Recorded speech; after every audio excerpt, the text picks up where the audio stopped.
Φίλοι μου, γεια σας. Αυτή την υπέροχη πίτα σουφλέ με χυλοπίτες θα φτιάξουμε σήμερα. Πάμε να τη δούμε. Τα υλικά μας είναι 2 κρέμες γάλακτος light 330 ml καθεμιά, μία συσκευασία χυλόπιτες 500 γραμμάρια, 200 γραμμάρια ό,τι κασέρι θέλετε, 4 αυγά, 4 κουταλιές της σούπας αλεύρι για όλες τις χρήσεις, 1 τέταρτο φέτα, 2 πρέζες σαλάτι και μισό ματσάκι μαϊντανό ψιλοκομμένο. Βάζουμε 2 λίτρα νερό. Μόλις αρχίζει και βράζει, ρίχνουμε τις χυλοπίτες. Τις αφήνουμε να βράσουν για 1 λεπτό περίπου.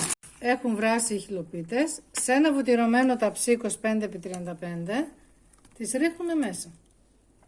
Τώρα θα ρίξουμε τα μισά τυριά και τα άλλα μετά από πάνω. Ανεύκολη συνταγή, πεντανόστιμη. Ρίχνουμε και το μαϊντανό. Εμάς μας αρέσει ο μαϊντανός, μπορείτε να βάλετε και άνηθο. Ανακατεύουμε. Θα κάνουμε τώρα στα γρήγορα την κρεμούλα. Ρίχνουμε την κρέμα γάλακτος, το αλάτι, σπάμε τα αυγά και χτυπάμε. Και τέλος ρίχνουμε και το αλεύρι. Ρίχνουμε τώρα την κρεμούλα από πάνω.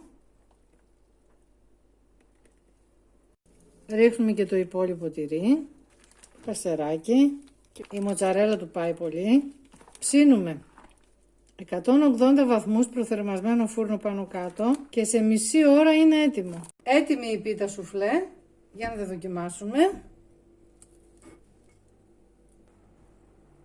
Είναι τέλεια. Ένα πανεύκολο φαγητό, γρήγορο και πεντανόστιμο. Φτιάξτε το, θα σας ενθουσιάσει, είμαι σίγουρη. Θα τα πούμε πάλι την άλλη εβδομάδα. Να προσέχετε. Γεια σας.